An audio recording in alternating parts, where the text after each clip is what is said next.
You know, that really highly specific feeling when you are cleaning out a closet or like maybe moving into a new apartment and you find yourself making those three distinct piles on the floor. Oh, yeah. Always 3 piles. Right. So you have the keep pile, obviously you have the throwaway pile, and then you have that infamous, ever-growing, highly anxiety-inducing, I might need this someday pile. Yes. Yeah. The purgatory of stuff. Exactly. It's basically the physical manifestation of indecision. That is exactly what it is. It's this sort of neutral zone we create. And, you know, the funny thing is, we don't just do this with old winter coats or, like, random charging cables for a phone we haven't owned since 2015. Oh, 100%. We do it with our relationships. Yeah. We do it with our daily habits, with the apps on our phones. We let things exist on standby in our lives, assuming that, well, if they aren't actively helping us, at least they aren't hurting us. Right, because living in that gray area is just incredibly comfortable. I mean, it requires zero immediate action. Yeah, exactly. It allows us to completely avoid the emotional friction of making a definitive choice. We love to believe that things, or, even people, can just sit there harmlessly occupying space in our orbit. Well, today's deep dive is going to completely detonate that idea. We are looking at a single, deeply provocative short essay written in March 2020 by an author named Xu Feng.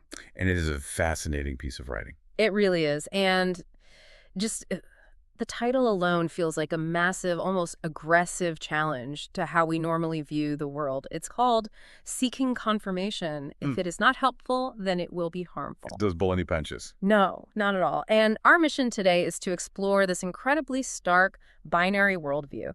We want to see how applying this lens, where absolutely nothing in life gets to just be neutral, could completely rewire how you evaluate your daily choices, your relationships, and even your physical possessions. It's a genuinely radical premise, right? Because the text forces this really intense re-examination of absolutely everything we allow into our lives. Yeah. Because it suggests a zero-sum universe.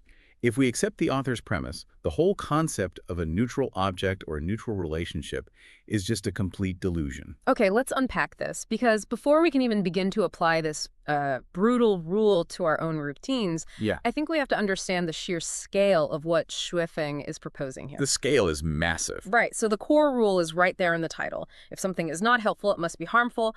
But when I read the source material, what really tripped me up was the list of things the author claims this applies to. Oh, the list. I have to read a chunk of this list just to show how wide a net is being cast here. The author states this rule applies to, and I quote, a country, political party, religion, organization, group, piece of food, house, car, type of money, contract, agreement, stock, field, company, business computer, mobile phone, article of clothing, shoe, chicken, duck, fish, news item, some information, people, or anything else. It really is. The scope is dizzying. Right. A duck. Yes. Ducks included.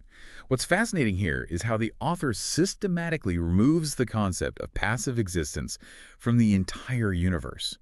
Every single entity is assigned an active valence. It is either a benefit or a threat. There's literally no middle ground. I have to stop you there and push back, though, because looking at this list, I mean, we go from massive geopolitical structures, like countries and religions, down to a duck and a shoe. Right. Like, I have a broken waffle maker sitting in the back of my kitchen cabinet right now. I've had it for 3 years, maybe. It doesn't help me make waffles anymore, obviously, but it's not hurting me. Are you sure about that? I mean, it's just a chunk of metal. How can a broken appliance or, a pair of shoes sitting in a closet be actively harmful? Well, think about the physics of what that waffle maker is actually doing. The author argues that neutrality is essentially a blind spot. Yep. We assume things are harmless when they're actually slowly leaching resources. Leaching resources, it's just sitting there. But that broken waffle maker isn't just sitting there. It is occupying physical space in your home that you are paying rent or a mortgage for. Okay, fair. It's visual clutter that your brain has to process and ignore every single time you open that cabinet, which requires, a microscopic amount of cognitive load. Oh, wow. I never thought about it like that. And worse, it's a tiny monument to a task you haven't completed, throwing it away. It represents delayed action. If a shoe isn't actively protecting your foot and helping you walk, it represents money spent that isn't generating a return. The author is basically saying the absence of benefit is the exact same thing as the presence of harm. That actually reminds me of how a smartphone battery works. Oh, that's a good analogy. Yeah. Like, in this philosophy, there is no standby mode in life. Every single app you have installed, or in this case, every waffle maker, shoe, or contract, is either actively charging your battery or it is running in the background, quietly draining your power. That is a highly accurate way to visualize it. I mean, thermodynamics tells us that maintaining any system requires energy, and your life is a system. The objects in it require a maintenance cost, even if that cost is just the mental energy required to store them. So nothing is just there. Everything has a gravitational pull. It's either pulling you up or dragging you down, which brings us to the everyday applications. Right, the practical proofs. Yeah, because the author doesn't just leave us with a giant cosmic list. They give us very specific everyday examples. Let's start with the digital world, because this one hit me really hard. The group chats. The group chats. The author brings up WeChat groups, but obviously this applies to any group chat. Feng states that if a group chat doesn't bring you happiness, joy, freedom, or blessing, it will eventually bring you worry, pain, sorrow, and anxiety. So how does that play out in your own phone? Do you have group chats that fit that description? Oh, absolutely. I have a group chat from like a family reunion back in 2019. Nobody really talks in it anymore, except to occasionally send a random news link or a really generic holiday greeting. The classic dead group chat. Totally dormant. But under this philosophy, I can actually see how it's not neutral. Every time I scroll past it or every time a random notification pops up, I feel a tiny spike of guilt that I haven't replied, or just a micro annoyance at the interruption. Exactly. It is a digital tether to an obligation, or maybe to a past version of yourself, that brings no current joy. Yeah. And over time, that accumulation of digital clutter transforms into the worry and anxiety the author explicitly mentions. It's like death by 1,000 cuts. Exactly. You are paying a microtax on your attention span every single day. And the essay scales this up from the digital to the physical. The author uses a house as the next example. A very relatable one. Right. If a house doesn't add convenience or benefits, it brings management anxiety and consumes your time and effort. And I think anyone who has ever owned a home with a leaky roof or a yard that constantly needs mowing understands this instantly. Oh, definitely. A house isn't just a shelter. It's a living entity that actively demands your weekend. If it isn't serving your life, it is consuming your life. The phrase management anxiety is really the key there. If we connect this to the bigger picture, the author is highlighting the hidden administrative costs of simply existing among our possessions. And we see a similar logic applied to the workplace in the text. Oh, the employee is Yes, next. the author states that an employee who doesn't benefit a company definitely becomes a drain.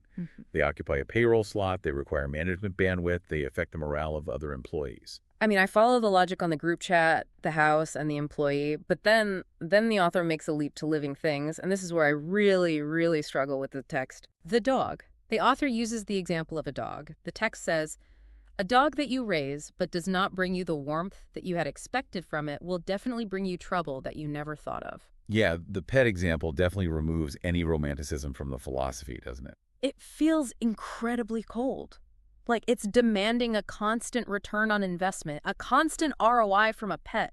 Wait, what if the dog is just old and sleeps on the rug all day? Right. It might not be bounding over to give me warmth or playing fetch, but it's just existing. Why does a living creature have to constantly justify its existence by being actively helpful to me? It sounds ruthless, I agree. But let's look at the underlying mechanism the author is pointing to here. A dog sleeping on a rug is not a cost-free entity. I mean, sure. That dog requires food, which costs money. It requires veterinary care. It requires your time to take it outside. It requires emotional bandwidth when you worry about its health. Right, but that's just part of the deal of having a pet. But that is exactly the assumption. Shipping is challenging.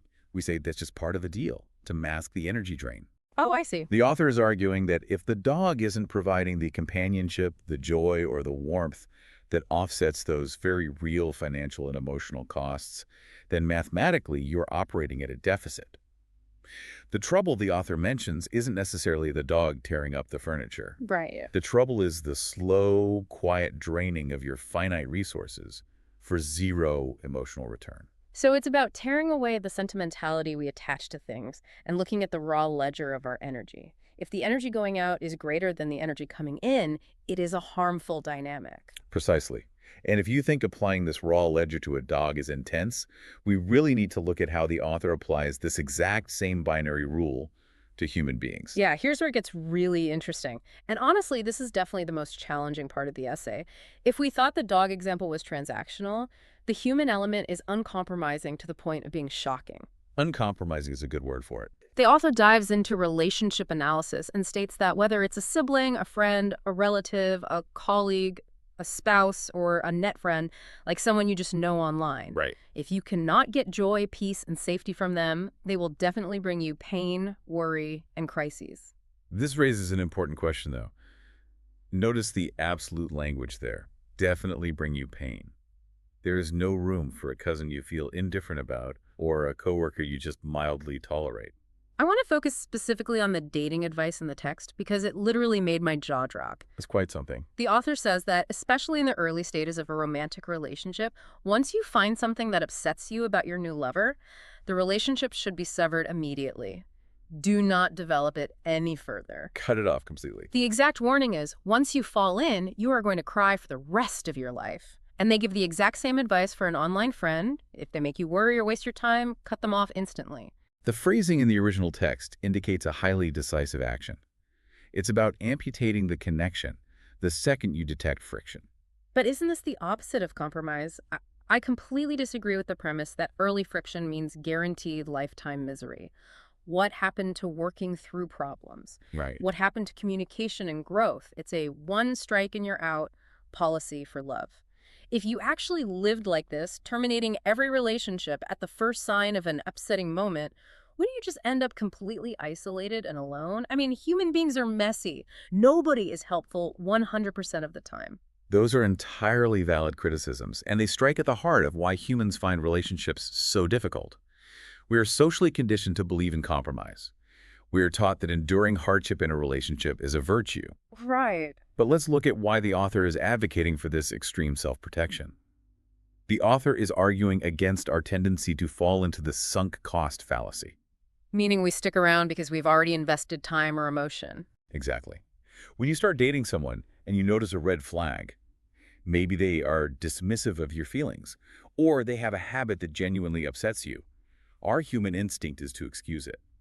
We tell ourselves it's just a bump in the road, or that they will change, or that the potential of the relationship outweighs the current reality. We essentially put that person in the maybe pile. We hope the fairy tale is true, so we ignore the warning lights on the dashboard. Yes, and Sofeng is arguing that those early warning lights are not glitches, they are fundamental structural flaws. If someone disrupts your peace early on, when everyone is supposed to be on their best behavior, that disruption will only scale up over time. So it's like treating relationships the way a venture capital firm treats an investment. Oh, that's brutal. It is. If the first quarter shows massive unexplained losses, you don't pour more money in hoping it fixes itself. You pull funding. The author is saying that by acting immediately, you aren't being cruel. You are preventing a catastrophic loss of emotional capital for both of you down the road. It is an extreme form of boundary setting. It's a terrifyingly clinical way to look at love. You are demanding that every person in your life proves their utility, whether that utility is providing joy, peace, or safety. And if they fail, they are a threat to your well-being. I mean, we often tolerate draining behavior from family members just because of history. You know, like, oh, he's my brother, that's just how he is. And under this framework, the author would say that shared history does not negate present harm. If your brother does not bring you peace or safety, the net result of that bond is a crisis. Nostalgia is not a substitute for actual present-day benefit. As I'm sitting here debating this with you, I feel this intense friction. Part of me recognizes the brilliant clarity of this rule, and part of me thinks it is way too extreme to actually survive in society. And what I found so surprising about the source material is that Shufeng actually anticipates this exact reaction. The essay takes a really unexpected pivot at the end. It does. After building this incredibly strict, inescapable logical box, the text shifts from making declarative statements to opening up a profound philosophical inquiry. Right. The author explicitly pauses their own argument and asks the reader, is this proposition absolute?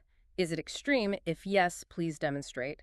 And then Zhu introduces this corollary, this flipped version of the rule. If it is harmful, then it is useless. That corollary is an elegant piece of logic. It reinforces the binary. If something is causing you pain or draining your resources, it ceases to have any actual utility, regardless of whatever imaginary benefits you might try to assign to it. If the shoe gives you blisters, it fails as a shoe. It is useless.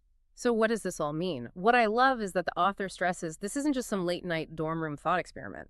They state that if this proposition is true, it has to be taken seriously because it is related to the happiness and future of your whole life. And then Zhuofeng ends with a grand call to action. They ask people to help demonstrate if the proposition actually holds up. To me, that shows a fascinating intellectual vulnerability. The author isn't acting like a cult leader demanding blind obedience. No, not at all. That vulnerability is the hallmark of genuine intellectual curiosity. I mean, the essay literally begins with the author stating, "A proposition suddenly occurred to me." It was a spark of an idea, a terrifying realization about the myth of neutrality, and the author is throwing it out into the public square. Yeah. Essentially saying, I think I just realized that neutrality is a lie. Please, I invite you to prove me wrong. They are handing the reader the crowbar to try and break open their own argument. I encourage anyone listening to take up that challenge.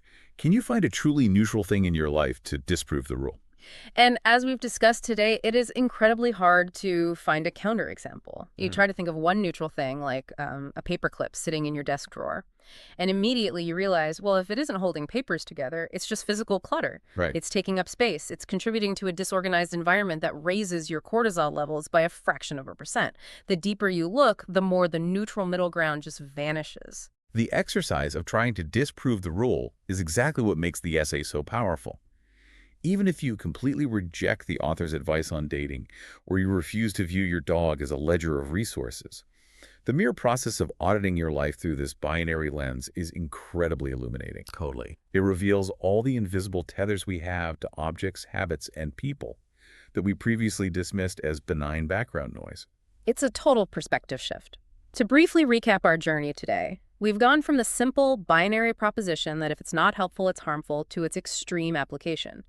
The digital clutter of a dormant WeChat group, to the management anxiety of a house, to the emotional ROI of a pet, all the way to the ruthless boundary setting required to protect ourselves in human relationships. Ending with that open invitation for debate. The maybe pile just doesn't exist. It doesn't. It forces you to clear out the purgatory. Every item and every bond must be weighed. And that brings us to the end of our deep dive today, but I don't want to just let you, the listener, off the hook. I want to challenge you to do a rapid-fire audit of your own life right now, in this exact moment. Look at the device you were using to listen to this. Look at the room you were sitting in. Think about the last person you sent a text message to. Are they actively helping you? Are they bringing you joy, peace, and safety? Or, by Shuishem's rule, are they secretly, quietly harming you? It is a question that demands an uncomfortable amount of honesty. It really does. But before we wrap up, I want to leave you with one final, lingering thought. It's an idea that builds on Shuifeng's text, but flips the entire perspective inside out. We've spent this entire time evaluating how the objects, the animals, and the people in your life are impacting you. We've been looking outward, judging the world. But if we truly accept the premise of this essay, if we accept that absolutely nothing in the universe is neutral, what about you?